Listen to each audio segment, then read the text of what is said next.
I'm at the very end, so that's why I'm reminding you. Right now I feel good. But she has to get bigger. Okay, where are you? Yeah.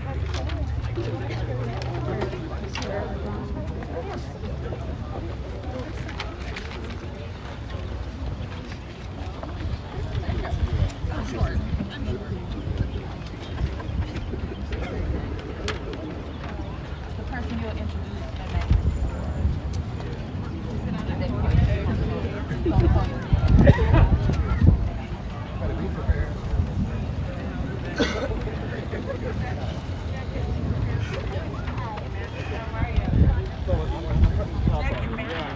Yeah, that was my second. I try to match.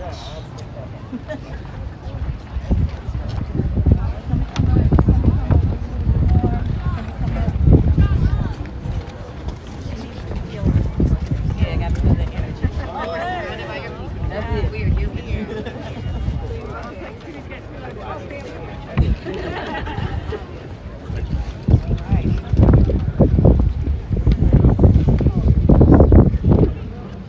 Good morning. Morning. Thank you all so much for being here on this historic day. St. Louis and I rise. We rise today as one of the 187 Black representatives to ever serve in an institution where over 1,700 members of Congress who enslaved Black people have held office. In front of a building built by our ancestors who were enslaved, to offer the Reparations Now resolution, declaring that the United States has a moral and legal obligation to provide reparations for the enslavement of Africans and its lasting harm on the lives of millions of Black people. St. Louis and I rise, not alone. With arms interlocked and hearts full of gratitude to the broad coalition of advocacy organizations, some of whom you will hear from today, whose partnership with my office for over 2 years has culminated in the introduction of a resolution that cuts deep like the pain of slavery and its manifestation in our lives. We rise with gratitude for those members of the 118th Congress, my colleagues, who are joining us as original co-sponsors of this historic legislation, including none other than Congresswoman Barbara Lee,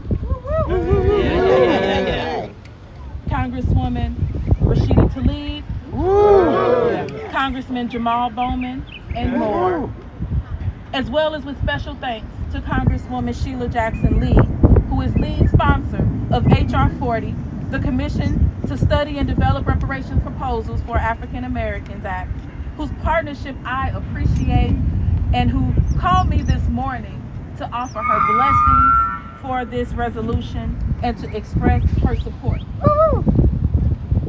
She would be here today, she said, but she has a prior engagement. Thank you all so much for being here, and also thank you to Councilman Kenyon McDuffie for your leadership and for joining us here today. St. Louis and I rise because Black people in our country cannot wait any longer for our government to begin addressing each and every one of the extraordinary bits of harm, all of the harm it has caused since the founding, that it continues to perpetuate each and every day all across our communities, all across this country. Let us speak this truth. Uncomfortable as it may be,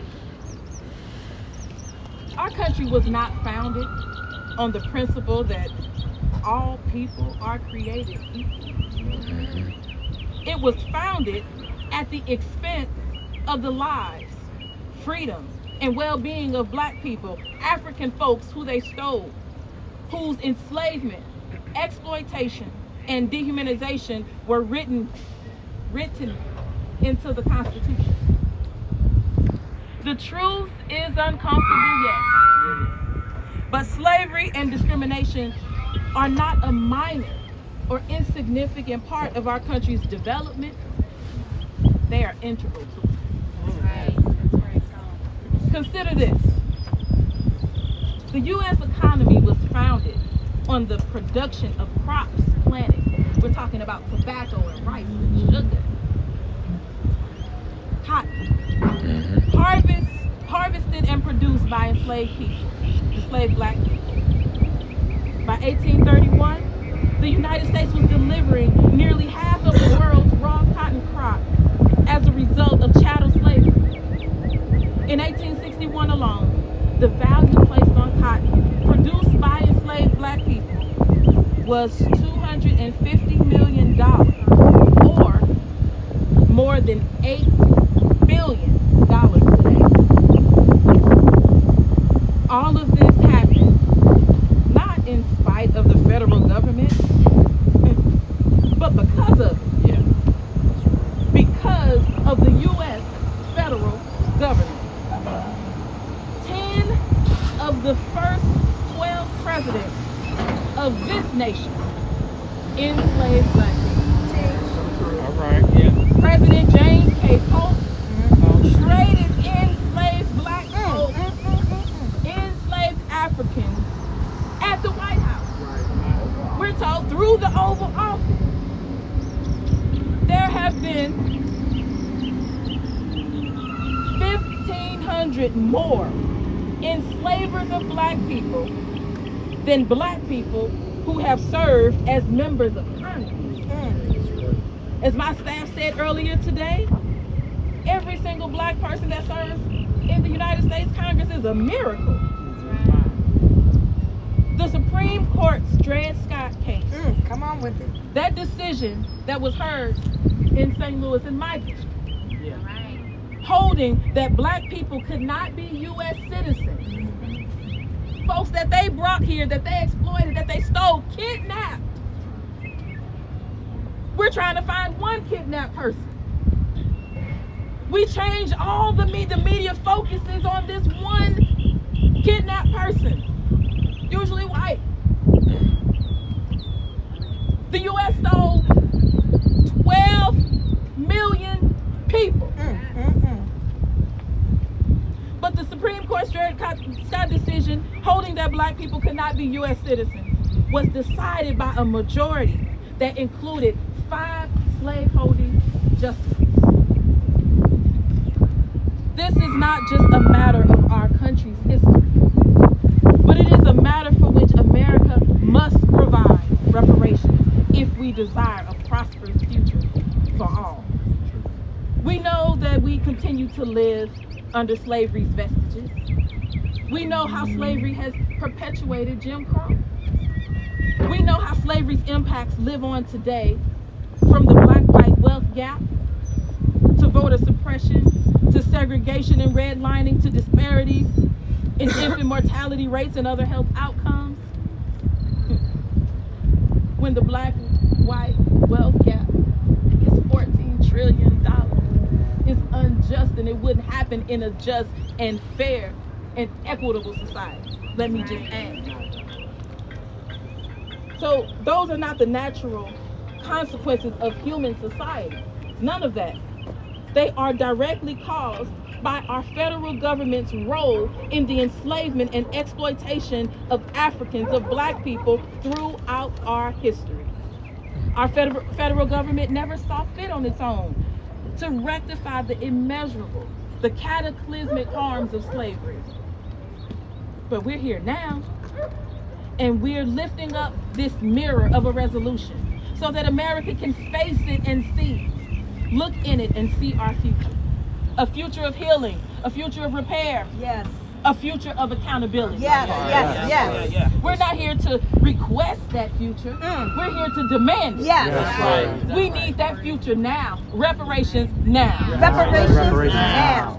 That's why we're introducing this resolution today. We need reparations now, and of course, this initiative, it does not exist in a vacuum, but it exists to complement, and it exists to enhance long-standing efforts like HR 40, Yes. led by the late Congressman John Conyers, Yes. and today by Congresswoman Sheila Jackson Lee, whose leadership in Congress has been vital. Barbara Lee, like the Congresswoman Barbara Lee's, her resolution urging the establishment of a commission on truth, racial healing, and transformation. Yes. That's right. We all, everyone out here, and all those we are connected to, our networks, our coalitions, our organizations, we stand on the shoulders of giants and continue this work, as reparations are deeply personal to all of us as they are to me.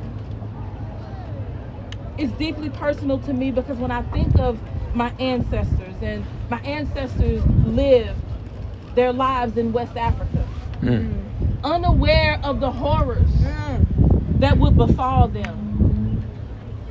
But the thing about that is their last names were not Bush.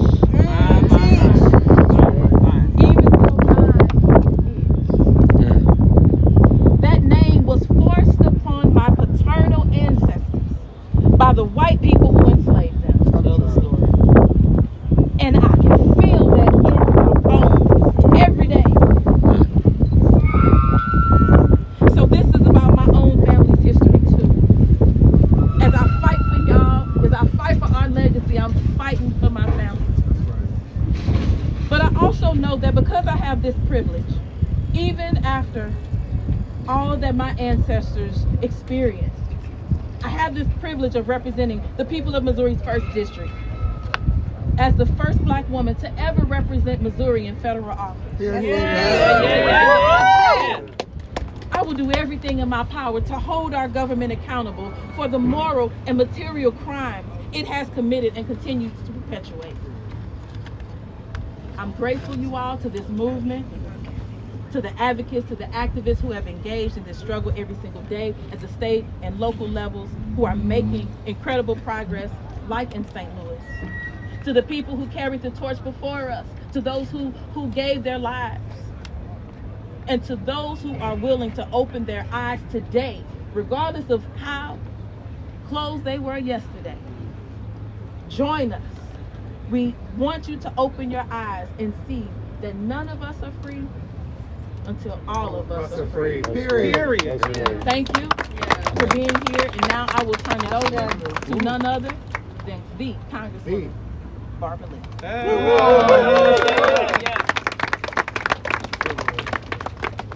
Well, first, good morning, everyone. Good morning. This is truly an historic day, and I want to thank our sister, leader, woman warrior, Congresswoman Cori Bush, for bringing us here today, for her hard work and for her commitment to repairing the damage of this country in terms of what we are doing today with reparations now, the movement that you all have brought forward to make sure that we start this new chapter of our movement, focusing on fighting for reparations now. And just to Congresswoman Bush, you know that she's a brilliant but a passionate fighter for racial justice and equity, and a champion for the people of St. Louis. Thank you, St. Louis. And still we rise too. Yes. Bringing us together and for her efforts to introduce this resolution. And to all of you who are here today, we couldn't be here without you. This takes a movement. This takes the power of the people's voices to be heard, to push this Congress forward, to do the right thing. We just came from a very constructive strategy session, and we talked a little bit about why this moment is important. And I just have to say a couple of things. First of all, I stand here now thinking about my great-grandmother, Fannie Wilson, who was born during slavery in Galveston, Texas. I'm thinking about, and I do this several times a year, going to the west coast of Africa, going into the dungeons where our ancestors were held, chained, looking at that door of no return, thinking about all those who did not make it to America, thinking of all those who died in those dungeons. There's no way that we can allow this movement not to go forward, because it's on their behalf that we've got to make this country live up to its creed of liberty and justice for all. And when I say for all, I mean for all. For all. This more perfect union will be more perfect once reparations have been instituted, implemented, and developed for African Americans. Yes. Also, let me just highlight what we're facing today, with which Cori Bush, our great representative, mentioned, but I want to add a couple in terms of the impacts of the legacy of slavery. Health disparities laid bare by COVID-19, economic inequality, the wealth gap, the disproportionate rates of poverty, the disproportionate rates of black people being incarcerated, environmental racism. All of this can be traced back to hundreds of years of systemic government-sanctioned racism. Yes, right. Yes. Emanating from enslaving African people for over 250 years, then moving forward with Jim Crow, segregation, lynching, you name it. And here we are today. And so that history shows us that reparations really can't just be an idea, but they are a moral imperative. Reparations have the potential to address long-standing disparities, racial disparities, economic disparities, again, making liberty and justice for all, truly for all. This resolution, it couldn't come at a more important time. As my home state, and I'm very proud of my home state of California. Come on, I spoke before the Reparations Task Force at their final meeting a couple of weeks ago. Yes. And we're beginning to make progress Right. for the work that's being done by our Reparations Task Force. And I'm proud of California for leading the way, but I want our country. That's right. I want our country to follow suit. That's right. It's far past time for the federal government to catch up and to make sure that Congress understands that it must move forward. And yes, thanks to the leadership of Congresswoman Sheila Jackson Lee, who has followed in the footsteps of our late beloved Congressman John Conyers and shepherded H.R. 40, we're closer today than we ever have been before. Yes, indeed. Closer today. I worked, many of you may know that I did work for Ron Dellums, a great warrior for justice, who was one of the second after Congressman Conyers supported H.R. 40. This is way back in the day. Yeah. And when I came to Congress, one of the first bills that I co-sponsored was H.R. 40. And so this is not new for me. This is not new for any of us here. After the murder of Mr. George Floyd in 2020, we all witnessed a national moment of reckoning, racial injustice, and began organizing. Congresswoman Sheila Jackson Lee successfully advanced H.R. 40 through the Judiciary Committee last Congress. Through the Judiciary Committee. I sat there almost all night for that. And so we know that this can be done. That's right. We know it can be done. And now we began our efforts to build a commission on truth, racial healing, and transformation. And of course, our Truth Commission, the transformation aspect of it is reparations. Yes. It's not about reconciliation because there's nothing to reconcile. It's about transformation. It's about dismantling these systems of oppression and these systems of discrimination and repairing the damage. So I just want to thank you for moving us forward in this next chapter, Reverend Representative. And thank you to all of our St. Louis advocates, partners, and warriors for justice. Thank you all again so much, because we are going to see liberty and justice for all, and I mean for all, in our life. In our life. In our lifetimes, okay? Because we're going to have reparations now. Now. Reparations Now. Congresswoman Tlaib, Rashida Tlaib from the great state of Michigan. Yeah, another woman warrior who's been on this case for Thank you so much to the Congresswoman Barbara Lee, and thank you so much for my wonderful sister of service. Detroit rises with St. Louis today. I can tell you I'm proud to have been born and raised in the most beautiful, blackest city in the country, the city of Detroit, where reparations wasn't a radical idea. We've been talking about it for 4 decades. With the leadership of Congressman John Conyers, who was really connected to the movement. This is a person that was marching in the streets about reparations before he even was elected to Congress. So Detroiters, we all know that this is a debt that our nation owes. and its true acknowledgement of the pain and harm inflicted on generations of our Black families. Reparations is necessary towards really true equity. We hear the Biden administration and so many others talk about that word equity. They need to make sure that reparations is part of the movement towards equitable distribution of resources, and making sure we acknowledge again the fact that we have racial injustices and structures right now that are systematically racist in our country. This is an opportunity for Congress to confront our nation's racist history of slavery and white supremacy that continues to really grow and fester within all corners of our country. We must provide our descendants of enslaved Black families with reparations that they were promised, and they deserve to create pathways towards healing and justice. And I know our colleagues don't like talking about this, but let's just be honest. There has been reparations in our country. Yes, There has. It wasn't an ugly word, or people didn't talk about it when it was other communities. But when it came to my Black neighbors, oh no, silence. The path towards justice has never been easy, but we must remember it's never in vain. Congress must act to confront these uncomfortable truths and right the wrongs of our history. For centuries, Black Americans have endured brutality of slavery, the violence of white supremacy, the dehumanization of Jim Crow, the systematic racism that I continue to see in Michigan, where we lost more Black home ownership in Michigan than any other state in the country, because of systematic racism. By providing reparations, we can begin to address racial wealth gap that our sister Cori Bush talked about, and decades of disinvestment in our communities of color, and dismantle racist systems that have held back our Black neighbors for far too long. We know that true healing cannot occur without acknowledging pain, and reparations is necessary, but I want to be very clear. It has to be done with a quote from Lauren Hood. She's a dear friend and the chair of Detroit's Reparations Task Force. And she says, for it to be a holistic reparations, it needs to be acknowledgement of the harm, some form of redress, and insurance that it won't even happen again. That's right. That's right. So I'm proud to join again my sister in service, Congresswoman Cori Bush, in introducing this very important legislation, and I'm incredibly inspired every single day by her leadership and courage to bring this up.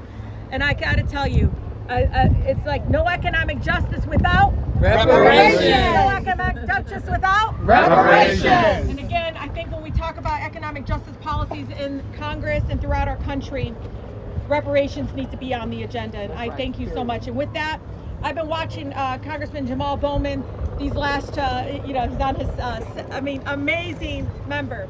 But I was watching him watch us sisters speaking, and the Bronx is coming out of you. I can see it. You are in for a treat of a person that speaks truth to power in a way that, gives me goosebumps sometimes. He's our principal. He may have left the school as a principal, but he is our principal. He's out on the floor constantly telling us what to do. But he is an incredible ally and supporter, and again, his courageous leadership in supporting this. With that, Jamal Bowman from New York. Yes.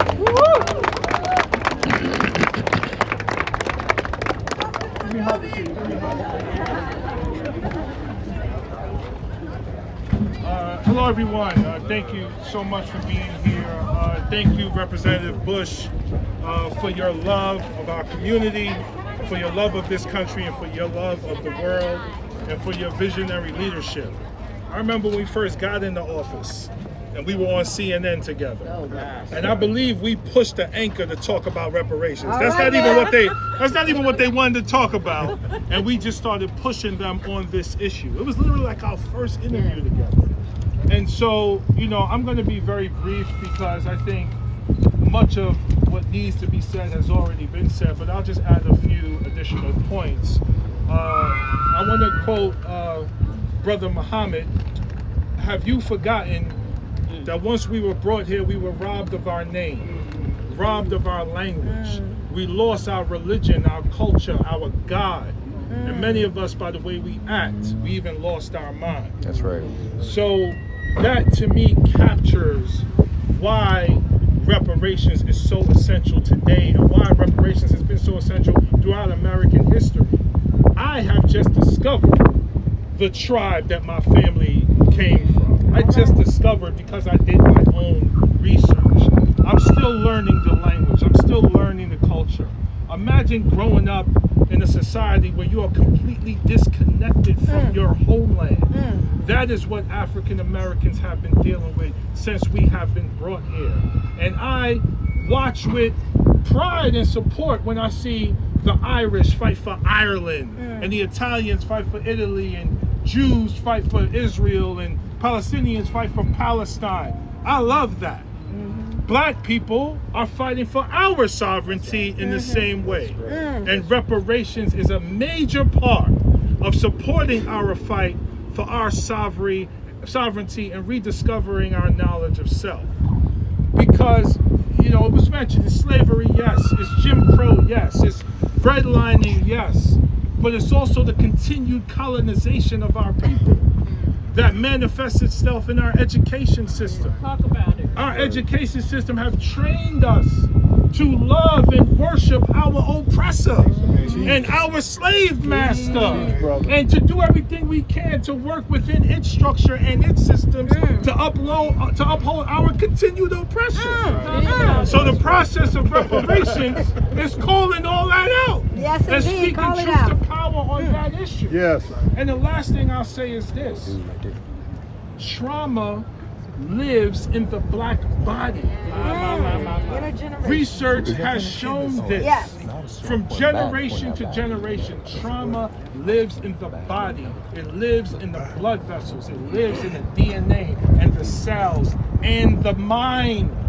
So when we talk about the disproportionate impact of heart disease, high blood pressure, diabetes, Come on, Jamal. stress, when we talk about that, it's directly connected to our historical oppression in this country. Yeah. So let's stop lying.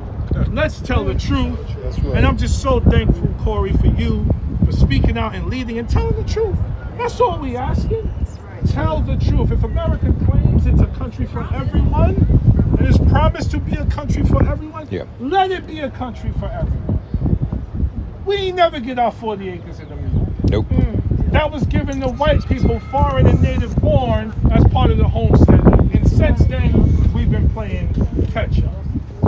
So, reparations now, reparations forever. And the last thing I'll say is this: we gotta vote the right damn people in the office so that we can pass this resolution and then pass legislation. Amen. So in 2024, let's vote the right people in, vote the wrong people out, so that we can get this done.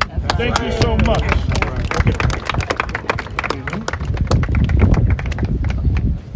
Thank you. Thank you for being here.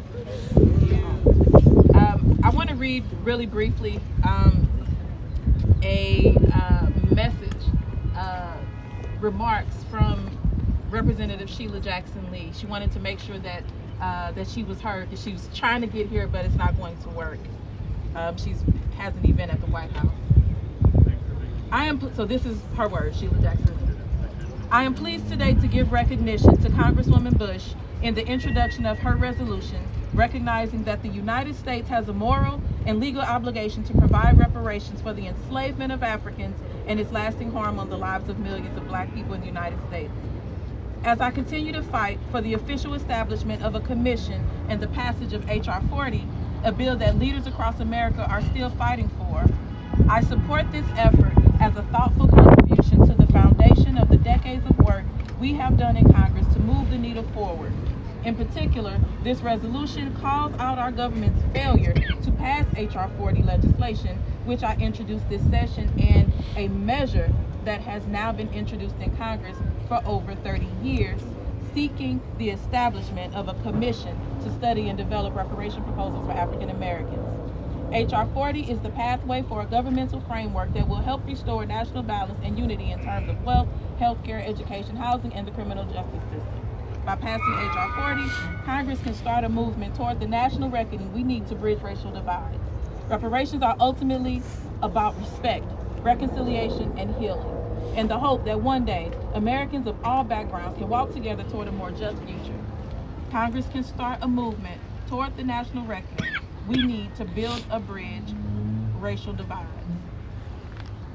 Reparations are ultimately about respect, reconciliation, and healing, and the hope that one day Americans of all backgrounds can walk together toward a more just future. All efforts to work toward the implementation of HR 40 are welcome, and so I look forward to working with Congresswoman Bush. Thank you, Congresswoman Sheila Jackson. Yes. All right. Unity. Okay, next we'll call up DC Councilman Kenya McDuffie. Yeah. Yes. DC. Thank you, Congresswoman. Man, I am delighted to be out here on this beautiful day to stand beside Congresswoman Cori Bush. You have, in no time, put in the work and amplify the voices of people who felt like they have not had the representation inside this building. You have been a fighter to make this country more racially equitable. All right. Here we go. Imagine growing up right here in the nation's capital. Come on. Not too far from here, less than a mile from here, as a matter of fact, on North Capitol Street.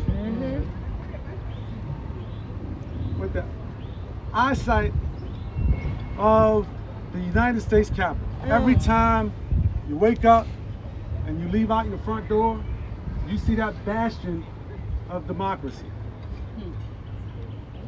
Then imagine, as you get older and learn the true history, that your grandparents bought that house in 1952, and that it has a racially restrictive covenant. Whoa. Imagine learning that your ancestors actually helped to build that building, Tell it. My goodness. but were never compensated for their work. This is what the next chapter looks like, Congresswoman. Yes. This is what the next chapter looks like. And for those who think it shouldn't happen, guess again. Even though slavery, Jim Crow was all these years ago, generations, the scars still remain. Yes. Because some people are living with that trauma still today, trapped in a cycle of perpetual poverty. And then there are others who are living with generations of accumulated wealth. Right here in your nation's capital, right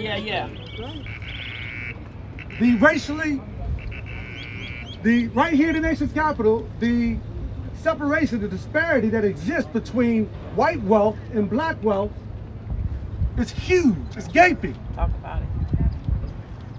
The median white wealth here in this capital city is 81 times for white residents than it is for black residents. 81 times. $285,000 median net wealth for white folks and approximately $3,500 for black folks. That's what this is about. Reparations is about restoring the harm that's been done and the collateral consequences that remain. It's about helping to heal those scars because the scars still exist. And in DC, I've introduced a bill on reparations to establish a task force and establish a foundation fund to make sure we are moving things forward. Like Congresswoman Bush and all of those before her, I picked up the baton that our ancestors have handed to us. And it's a baton of freedom, a baton of justice and equality. It's a baton of accountability. That's right. Because the only way you heal those scars and create a level of economic opportunity and security for people who've been discriminated against throughout our history is that government plays a role. Similar to the role that they played in establishing the system of racism. That's right. And we're gonna do it right here at the District of Columbia. We're gonna get it done, because guess what? There is precedent. Yes. On April 16th, 1862. The DC compensated. Names and dates. Names and dates. Gave it This to white government folks. emancipated the black slaves That's right. in this nation's capital. Guess what? They provided compensation. They did. Not to us. They provided compensation, all right. They provided compensation to the slave owners. So let's keep this fight going. Teaching. Not just in yesterday, but today and tomorrow. We got to repair the harm, enact reparations, and enact it now.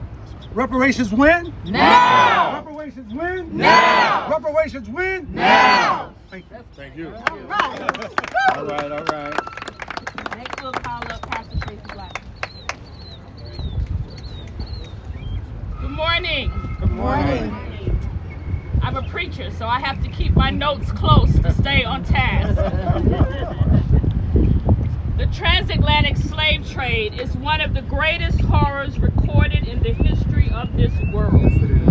And yet there has been no substantive atonement rendered to the victims or their progeny as compensation for over 200 years of free labor forcibly extracted from African descendant people in this country.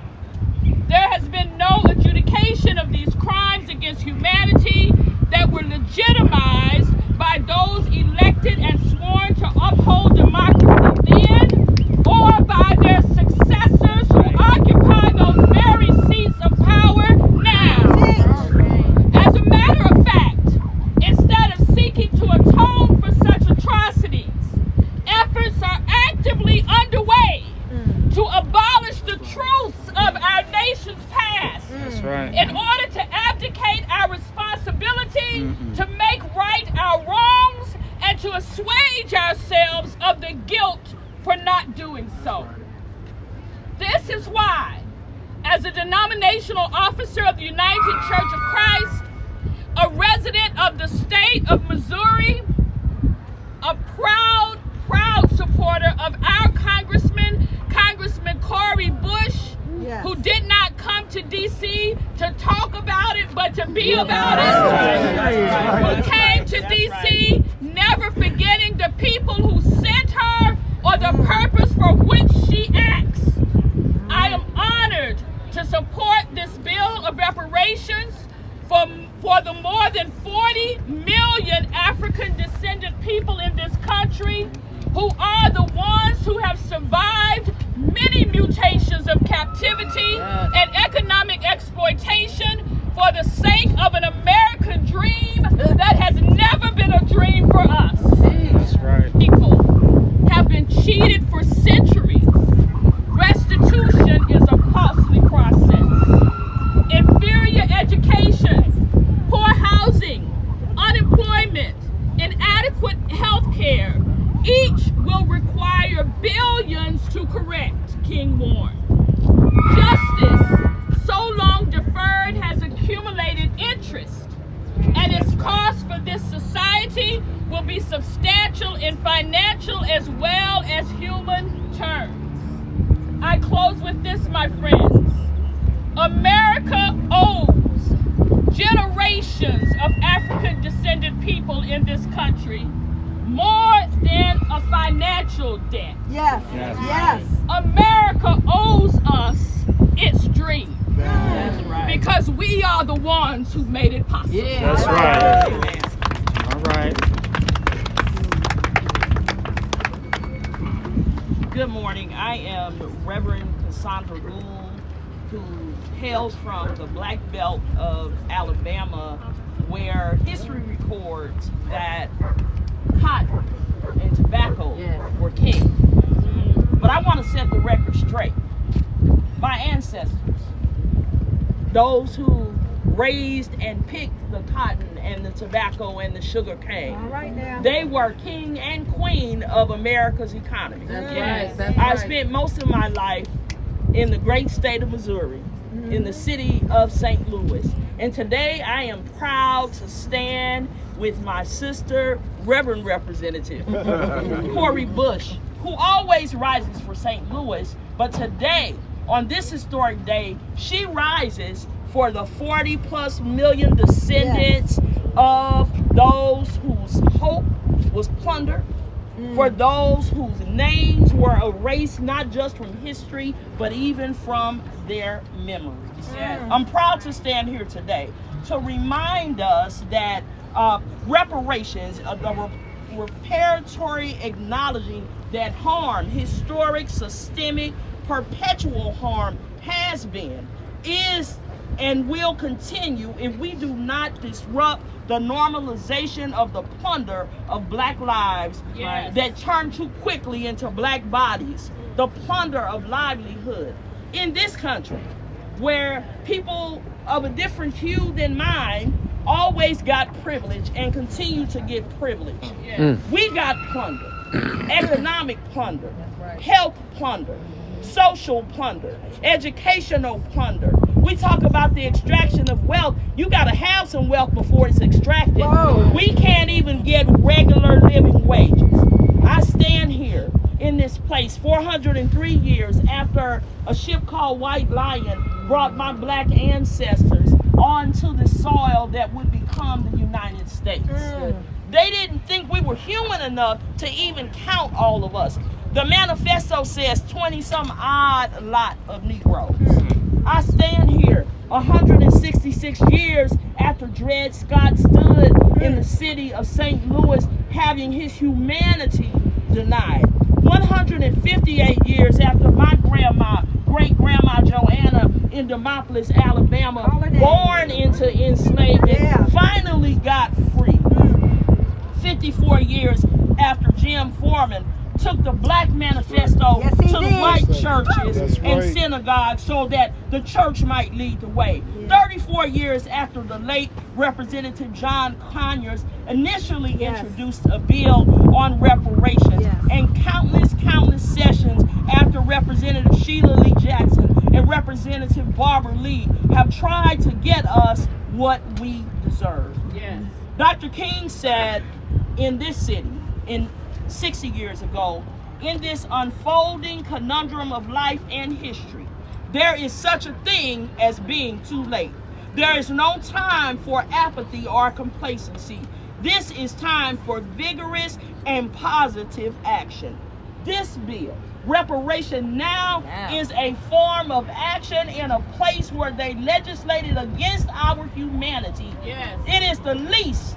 It is the least. It is the beginning. It is a necessary tool for black folk to have a reversal of the plunder that we did not deserve, that we did not ask for, in a place that we didn't even ask to come. But here we are. We built it anyway, and we are still here. Reparations now, because in the words of the psalmist, how long? It's already been too long. Too long. Too long.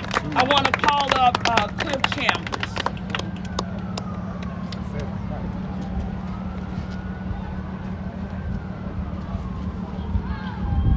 Hello everyone, Clifford Chambers III, artist and first-year student at Yale Divinity School. I want to thank Congresswoman Bush for having me here today.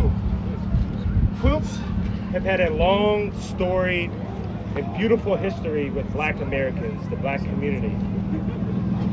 More specifically within slavery, quilts were used along the Underground Railroads to communicate messages to the enslaved on how to navigate this country, how to navigate the railroad, how to navigate themselves out of slavery into freedom.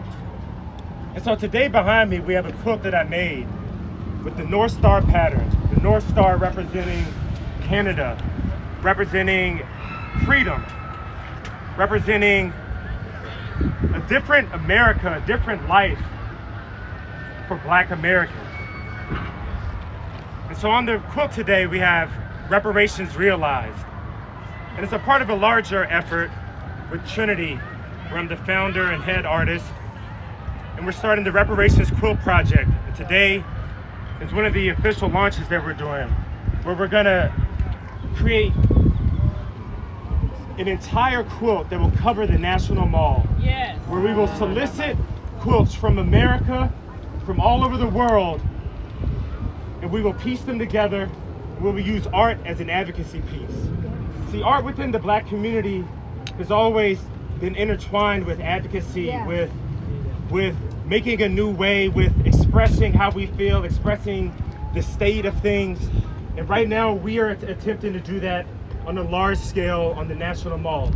And so I want to invite all of the quilters out there in America all the quilting guilds, all of the artists to visit trinitycreations.art/reparations or trinitycreations.art, A-R-T. And you'll see a reparations tab where you can sign up, submit your name, email address, and information. You can mail us a quilt, any size, any meaning that it has to you, to your family, to how what reparations would mean to your family, how your family has been robbed by the government, or by private institutions. We want to hear your story, but we want it in a quilt. So again, trinitycreations.art. We hope that you submit, tell anybody that you know, spread the word, because we're going to use art as an advocacy tool to build this out and allow our art to support the reparations resolution, HR 40, and to bring a different impulse, to bring a different passion, and to bring a different impact to this movement. Thank you. And next we'll have Akeme Kochiyama. Good morning. My name is Akeme Kochiyama. I am so excited to be here today. As the grandchild of Japanese American citizens who were incarcerated and economically disenfranchised under Executive Order 9066 during World War II, and who later became deeply involved in movements for civil and human rights, and who worked in solidarity with many organizations and communities fighting for reparations and social justice for Black people, I know that this day is long overdue. Right. Historically, the United States is a political economy of racism built on the backs of free Black labor. The impacts and vestiges of slavery and institutionalized racism continue to impact the descendants of Black slaves through the prison industrial complex, policing and housing practices, and the daily violence of economic and political disenfranchisement. And yet the United States has never formally acknowledged or made repairs for this. Reparations are long overdue. It is deeply meaningful to me to be here today during this week to witness and take part in this exciting announcement and to express my wholehearted support for all the harms arising from the sanctioned kidnapping and trafficking of human beings under chattel slavery and other forms of state-sanctioned violence. I want to thank and congratulate Representative Cori Bush, the HR 40 coalitions of hundreds of organizations, and all the people who have collaborated to move this resolution forward over the course of many, many years. As an activist whose work is centered in building community and solidarity, it has been extremely inspiring, uplifting, and empowering to see and take part in the organization and mobilization of the broader Japanese American community in support of HR 40. This work required organization, community engagement, and a lot of education. This experience and the result demonstrates what can be achieved when we take the time and care to learn about each other's histories and understand where our experiences intersect and overlap. This week is also significant to me and important to me because this Friday, May 19th, is the shared birthday of two activists, Malcolm X and my grandmother, Yuri Kochiyama. Yes, Yuri Kochiyama! Who worked together in solidarity towards social justice. My grandma would always say that it was Malcolm who taught her how important it is to know your own history and the history of others. In honor of their work together, I'd like to close with a short quote from my grandma.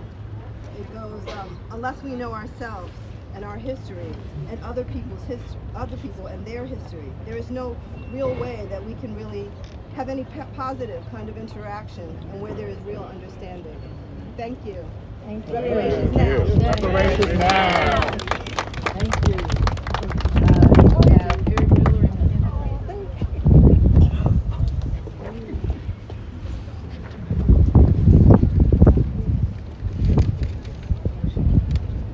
Thank you, Congresswoman Bush, for this transformative legislation.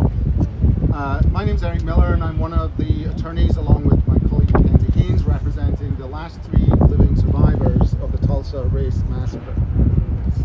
Reparations is not just about the past, but about the present. It's about who we are now and how we got to be here. From the beginning, black people in the United States have been singled out as a group for practices of violence, displacement, family separation, incarceration, and economic exploitation that have robbed us of our dignity and equal citizenship. The present dehumanization of black people in the United States is the result of these practices of power, created, entrenched, and maintained over not just decades, but centuries.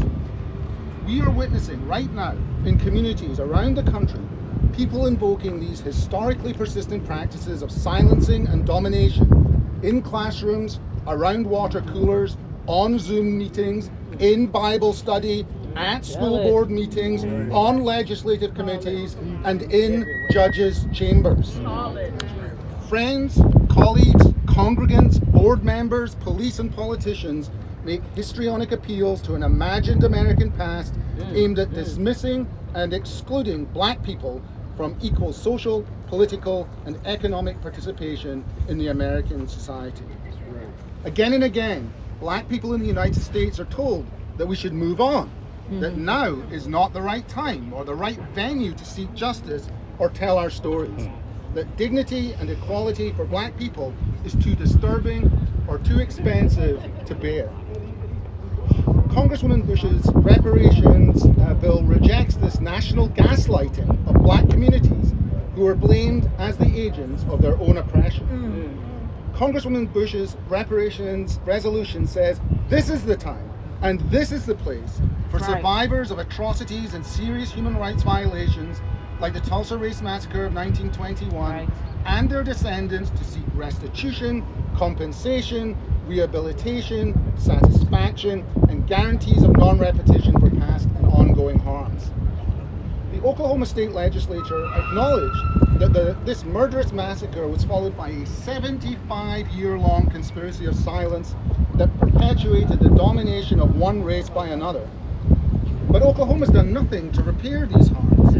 With this bill, now we can change that. Here and now, we come together to support Congresswoman Bush's bill to reject the practices of historical silencing, of racial power and oppression, and to begin the process of transforming our local, state, and national communities so that they are truly founded on justice for all. That's right. That's right. It's truly an honor to be with you today, Congresswoman Bush. I'm here with the law firm of Schulte, Roth, and Zabel.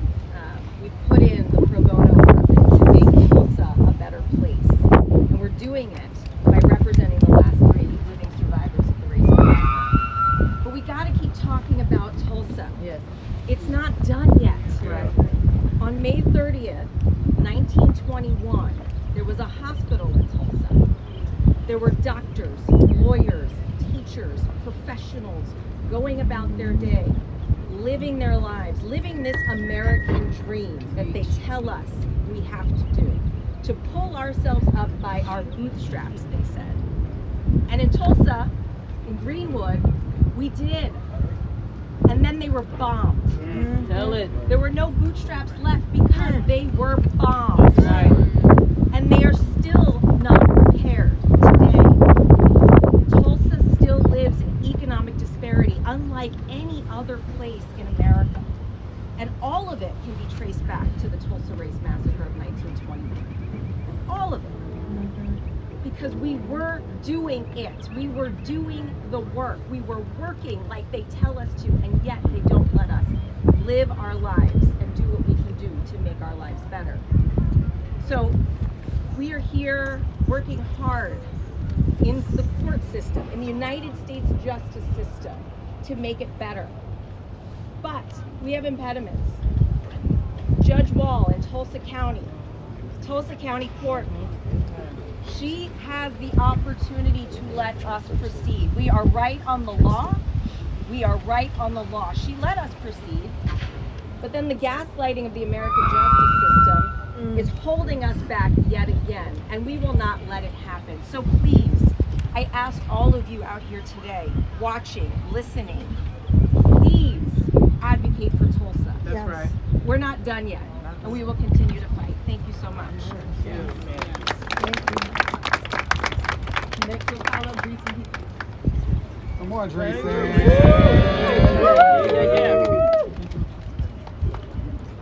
I'm so grateful to Congresswoman Bush for your visionary and courageous leadership, knowing that the ancestors are smiling down on us today. Congresswoman Bush's historic Reparations Now resolution will provide a comprehensive framework for reparations that has never been entered into the congressional record before today. Woo! In a healthy democracy, we repair harms. Right? In a healthy democracy, we embrace accountability. Yes. In a healthy democracy, we do not dehumanize any of our people. Currently, we are not living in a healthy democracy. Through various forms of economic and psychological exploitation, this government has forced compounding injuries upon my people of African descent. As we speak, our oppressors are rewriting our history, our lived experiences again and again. But today we say no more. No more. Our collective memory is power, and through this power we can fuel our demands for rightful repair. When we mobilize by the masses in defense of Black lives, we shouted, "We can't breathe." And what did the federal government say? Just wait. We shouted, "Stop killing us" in the streets. And what did the federal government say? Just wait. We can't wait when Black communities experience an excess of 1.6 million deaths compared with white populations during the past 2 decades. We can't wait when in the last 2 decades, Black youth aged 10 to 19 have experienced the greatest increasing percentage of suicide. Before I begin, I would like to note that I speak on behalf of myself and Hoyas advocating for slavery accountability and not the university. And in my time at Georgetown, I have thought a lot about what reparations should look like and who owes reparations. And I've realized that Georgetown University would not exist without the exploitation and enslavement of people who look like me. And the same goes for the United States of America. Yes. This country could not exist as it does without the enslavement and exploitation of people who look like me. And yet, throughout history, the federal government in this Capitol building right here have continued to pass discriminatory and oppressive policies time and time again. And I say no more. No more. No more. And as a student, and as a soon-to-be 21-year-old, I think quite a lot about the future. And an America built on white supremacy, an America which refuses to take accountability for its harms, is not the America of liberty and justice for all that I was sold in elementary school. That's right. For today, this resolution is a meaningful step towards that America, the America that I want to live in, I want to work in, I want to raise my children in, but only for reparations now. And it is my pleasure to introduce my colleague, Ollie Henry. Come on, Ollie. Great work.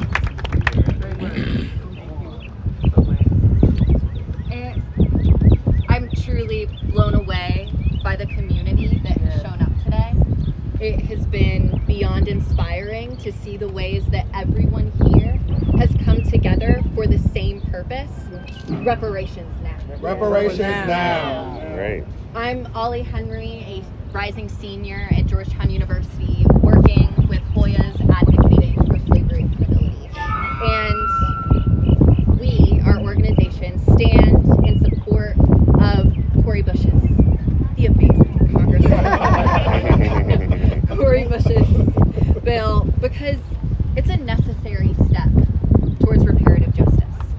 Reparative justice requires a commitment to change our relationships to our institutions, to each other, and even to ourselves and our futures. At Georgetown, that work of changing relationships has been the backbone to our work. When we think of honoring lost legacies, it's about more than changing a building name. It's a commitment to honoring our ancestors whose stories were stripped from the history books. That's right.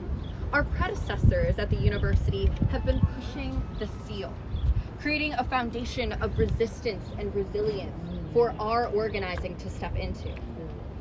This commitment to change extends beyond ourselves and into the future.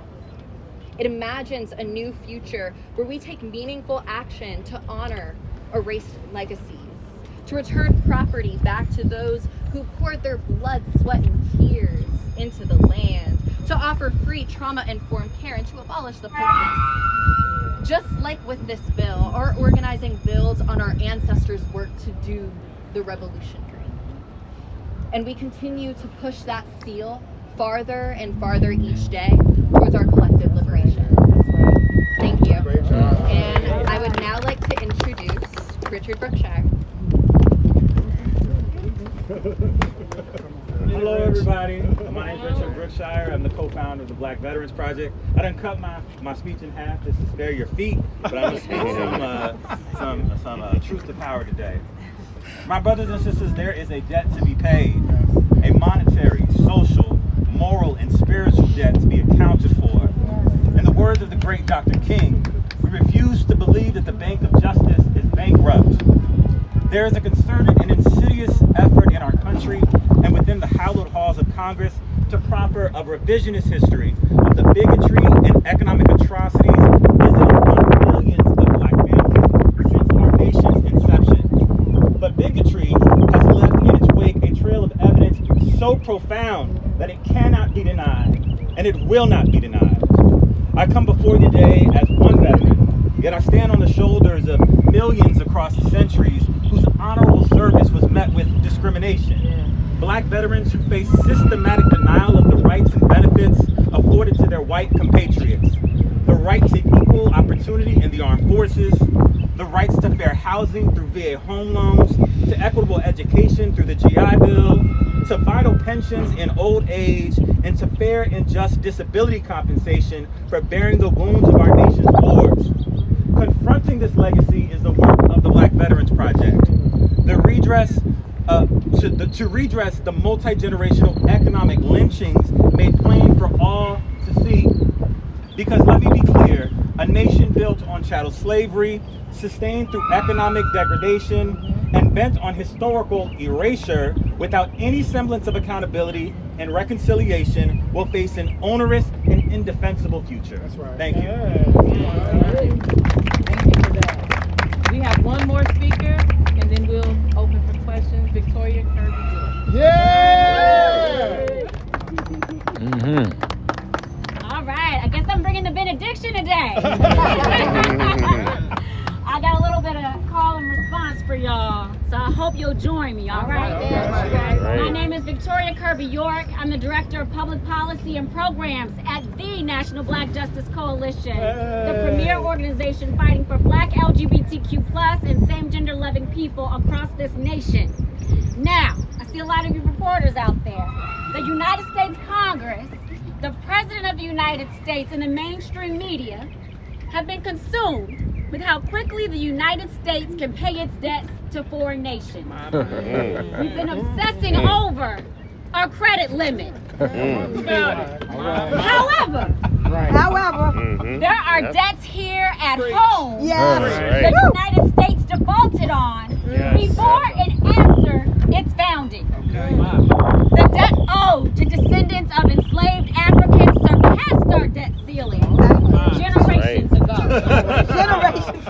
The debt the United States government owes to Black Americans is past due. Past due. When a bill has not been paid for too long, it goes to collection. That's right. That's right. Okay. It's time to collect. Now this is where the call and response comes in. So when I give a look back over my shoulder, I need for you all to say, it is time for us to collect what is owed. One quick practice. It is time for us to collect what is owed. All right.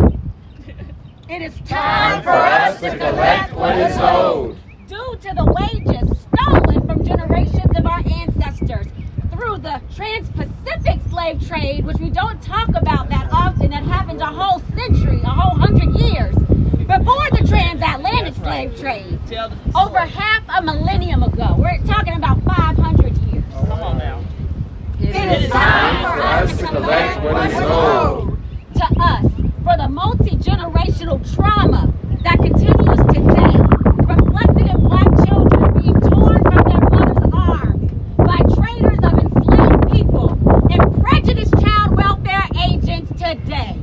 It is time for us to collect what is owed. For the promise of entrepreneurship to our African forebears that became English indentured servants and later racialized enslavement to keep us from organizing with poor white, indigenous, and Asian communities throughout the original primarily English-speaking colonies. It is time for us to collect what is owed. For the land and wealth routinely stolen from 3 Black families who poured everything they had into attempting to build a legacy their descendants could find pride in. It is time for us to collect what is owed. Now, when that didn't work, they destroyed the land. Shout out to what was just shared about Tulsa, to prevent wealth accumulation. It is time for us to collect what is owed. For acts of domestic terrorism like Tulsa and Rosewood and those that never made it into the media, and the destruction of Black-owned farmland to create the Tennessee Valley Authority, which ripped land and wealth from my grandmother, whose birthday is today. She turned 83, and her siblings. She watched as everything her father built and poured into his North Alabama and Tennessee farms were completely destroyed. And he was moved from owning land and building prosperity for Black farmers to living into a very small apartment with his 4 children. It is time for us to collect what is owed. For the hundreds of thousands of Black LGBTQ+ and same-gender loving people and others piled up in hospitals and unmarked graves across the country due to the HIV/AIDS epidemic because the government chose not to act. It is time for us to collect what is owed. Y'all really good. Thank you.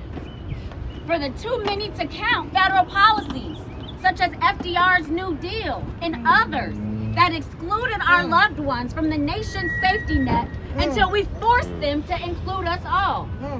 Segregated communities were institutionalized by the federal government as a part of the New Deal through the establishment of the Federal Housing Administration's mortgage policies.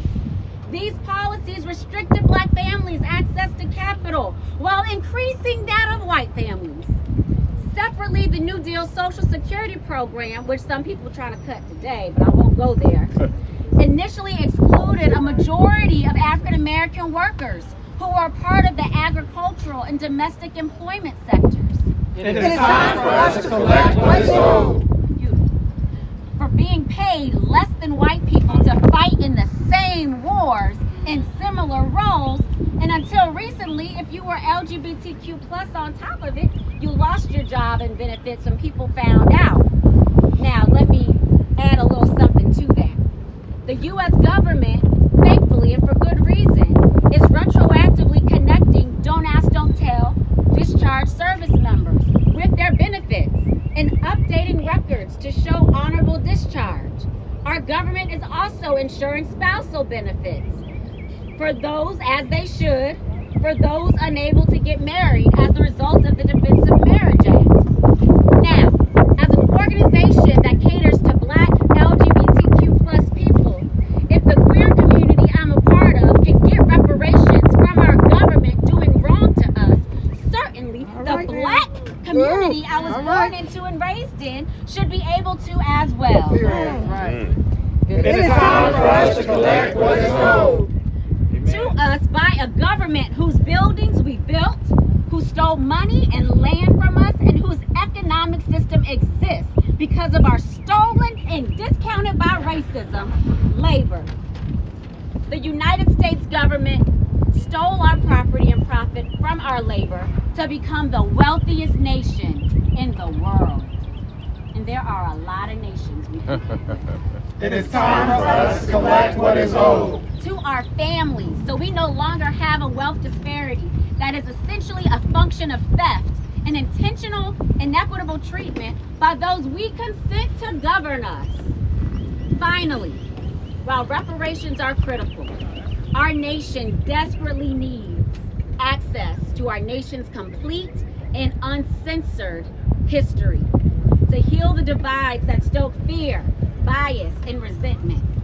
That's why the National Black Justice Coalition is proud to endorse Representative Bush's Reparations Now resolution, H.R. 40, and legislation calling for the establishment of the first United States Commission on Truth, Racial Healing, and Transformation. You can learn more about our reparations policy recommendations by visiting www.nbjc.org. And for one last time, let's hear it. It is time for us to collect what is owed. Thank you. And now back to Representative Cori Bush.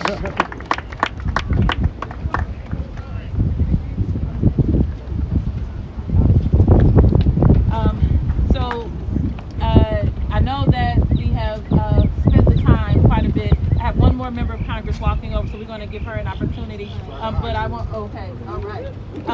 I want to also shout out a couple of folks that didn't get to the mic. The Reverend Jesse Jackson sent a representative from Rainbow Push. I'm sure he's still here. Oh, there he is. Okay. So we want to acknowledge Reverend Jackson and Rainbow Push for being here, being in support. Also, David Ragland from the Truth Telling Project, which is the organization that I helped co-found with Dr. Ragland, and all the work that the organization is doing on reparations. Now we will call up our newest Congresswoman, who has been doing such an incredible job.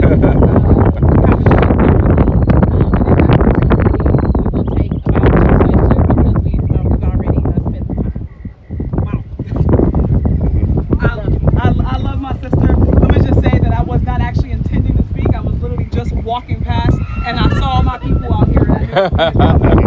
So I'm happy to be here today because wherever we're gathered, we know that we have an obligation to continue to fight for those things that our community deserves. And I'm so grateful for my sister Cori Bush's leadership around this. Reparations for descendants of slaves in this country is common sense. We recognize the economic harms, the social harms that have been done to our communities, and we recognize the ways in which those harms have not just held us back in the past, but are still holding us back, still holding us right now in this future. So as this legislative body that has played a role in those harms, we now have that obligation to repair those harms. It's a simple tenet that we recognize for anybody else and across any other legal principle. But Black people in this country have yet to have that same sort of reparation. So I'm here today to add my voice to this movement, to add my platform, to add my fight to this with so many folks who have come before us in hopes that this is the last generation of folks who are continuing to fight for that. I have no doubt that the list of harms and the list of solutions have been enumerated here today. So I just wanted to come to thank you all so much for standing. Thank you so much for having us, and we will continue to stand with you and the fight.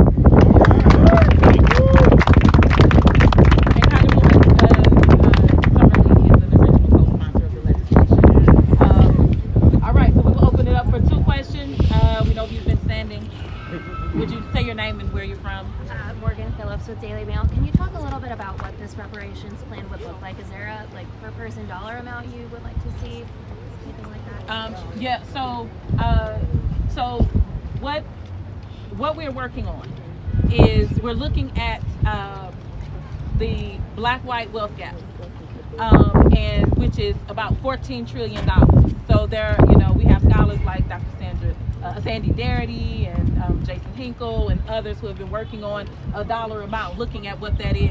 And so what we say is that dollar amount, that is something that we know of, that is at least the black-white wealth gap. And I said before, that is unjust. That is based upon race, based upon the fact that we were kidnapped and brought to this country and made to work and enslaved. So if we look at that, we are saying at least that, but this is not just about money. This is also about how we, the changes, the transformative changes in housing, in healthcare, in education, in our economically as well as in our environment.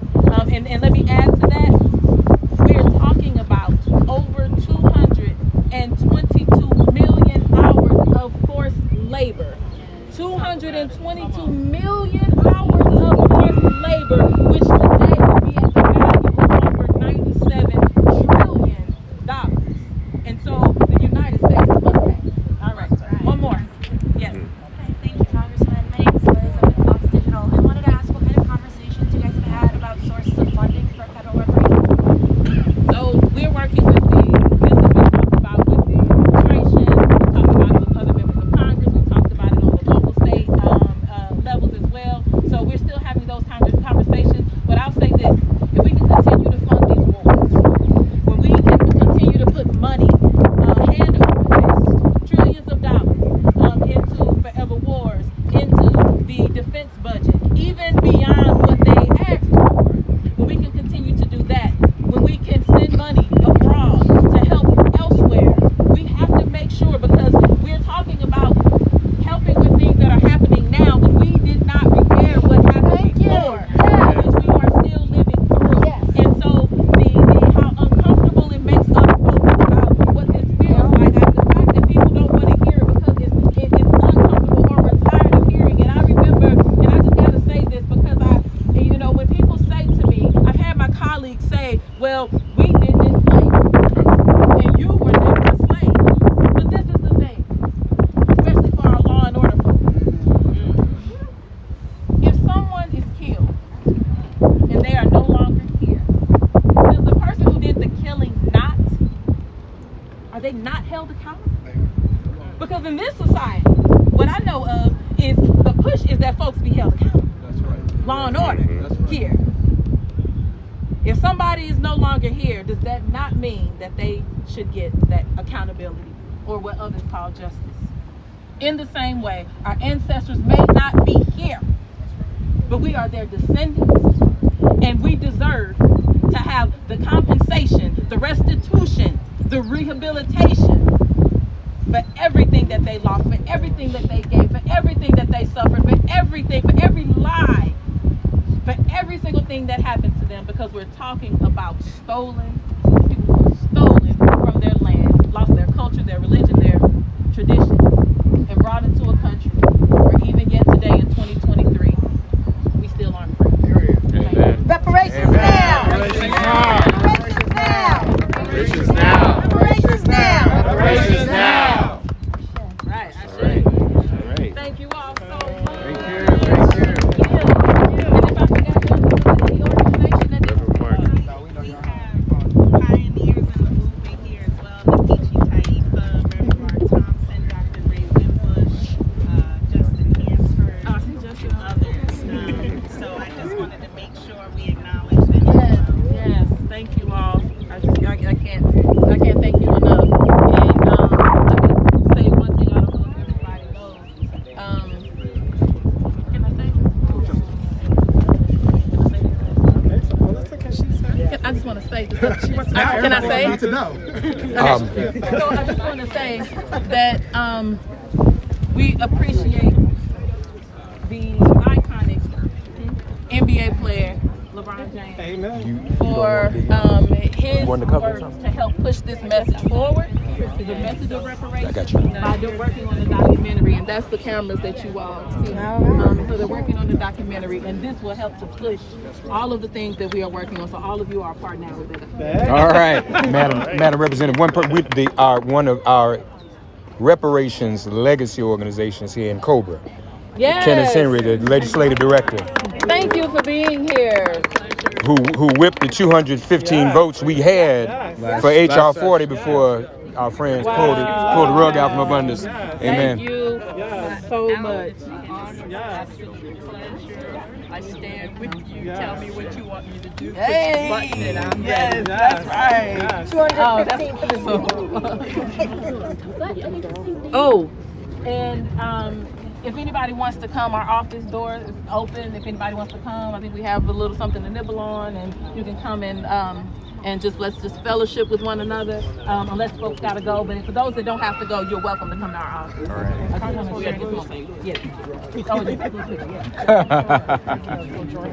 Oh, President Sojourner, thank you for being here. Thank you. go, guys. We would have had a list. I would have called you all out on the microphone. Congresswoman Jared Smith from Network Lobby. I'm sorry, yeah, that's right. Forgot Jared. Yeah, I want to get your phone number, man, before you Thank you. I'm about to text me. Yeah. Okay, thank you. Okay, all right. Hey, sorry, I didn't. Yeah. It's all right. Okay. We'll put out a note. We'll put out something to put on the name. Great. Okay. I'm call you out.